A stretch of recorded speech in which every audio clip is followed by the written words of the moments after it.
Hello everyone, Pacific the Casual Gamer here, vlogging out in public, doing whatever. I'm on the beach again, and it's pretty calm today, not a lot of people.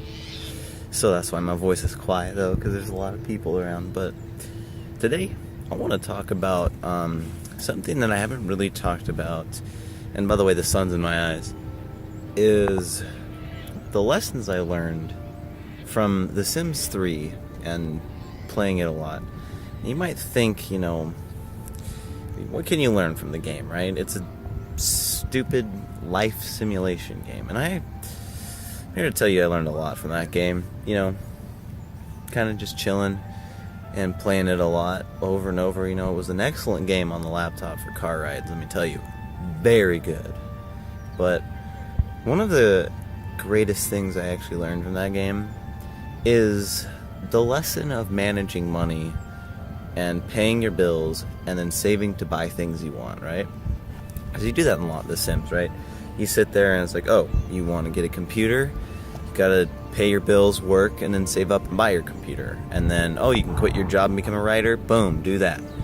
That's stuff that I kind of learned how to do very well. And I find that stuff like buying equipment for my channel, buying just stuff for myself in general, I kind of draw knowledge and wisdom from The Sims. I know that sounds really philosophical for a video game, but it's true. I really have drawn kind of from those experiences, because stuff like buying things, it's really an experience-based thing, right? The more experience you have at saving and buying, the better off you are, because you're good at saving and buying. And as a kid, the only time I really did that was when I was playing The Sims, right? That's the only time I did that. To say this, I'm in the area kind of where the Canadian fires, the smoke is kind of going down, and it's pretty far out in that tide, but not really too nice of a weather. I mean, the sun's out up there, but it's just kind of smoky, but still you can see a lot of land and a lot of, other parts of the island, because I believe this is eastward, so there's parts of the island I'm looking at right now. And you know what? When I play The Sims, there's a sense of pride when I improve a house or buy new furniture, and there's that same sense of pride kind of when, I just upgrade my equipment, or maybe I even buy a new piece of furniture, which I'd never done before. I haven't ever bought a new piece of furniture. I haven't even added on to my house that I live in right now. So, you know what? That game I have many good memories on that game. But another thing that it taught me, which it's kind of more of a thing that all video games end up teaching you, but specifically The Sim does, because it's The Sims, is working on a skill and improving it, and then making it make real money for you, right? In The Sims, you get a job, right? But then you can be a writer or a painter. Really, in The Sims 3, you can only be a writer or a painter or a guitar player, right? Or a gardener, if you really want to go down that route. But in a sense, there is that sense of pride when you're an entrepreneur in The Sims, when you kind of just go and you become an artist or a writer or a guitar player, and then you get to quit your job. Or, you do the guitar job and you make it so you can host whenever you want, really. That's pretty awesome. That sense of entrepreneurship that you get, in The Sims 3, when maybe you paint something awesome, or you really develop your skill so you know for a fact that you're going to be able to live off of your skill. That same sense of pride comes down, with a YouTube channel like what I'm doing right now.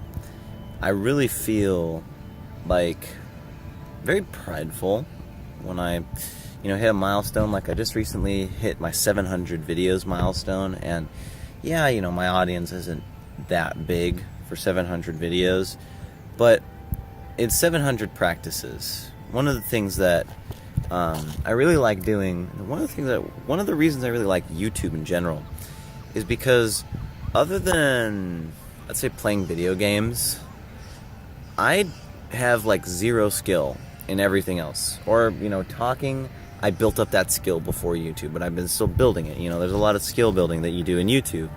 when you're recording your videos and you're doing all of that and you're editing and you're making the thumbnails. There's so many different skills that you build upon when you're doing your channel, and The Sims is the exact same way. You start like painting. You start painting, and then all of a sudden, you can make a realistic painting. What are you going to take a picture of? And then you get better at taking pictures of realistic paintings.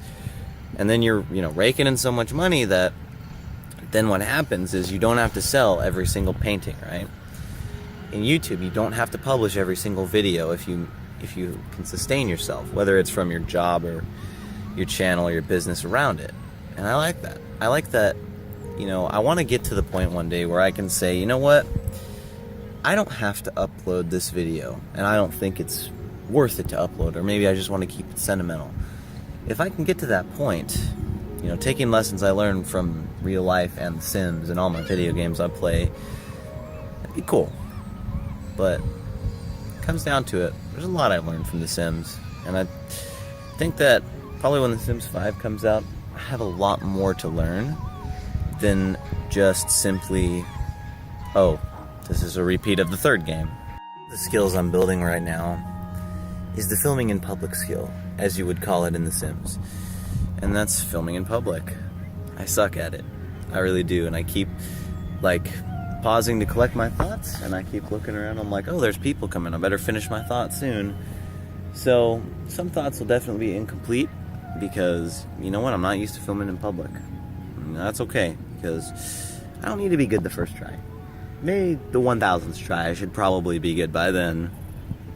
But that's going to be it for this video. Just kind of short, talking about applying The Sims 3, stuff you learn from it in real life. If you enjoyed, you can tell me in the comments below. If you have any of your ideas that you want to share, go ahead and share them too. Because it's always interesting when you guys share your ideas, because there's perspectives that, god dang, those seagulls are pissed off at each other. But there's always, whenever there's been a big discussion, there's always things that I didn't know that existed, perspectives I didn't know existed that I now know exist. So, yeah, that's gonna be it. I'm Pacific the Casual Gamer, and I suck just as bad as you do at video games, and vlogging in public for that matter. And I'll see you guys in the next episode of whatever I decide to make.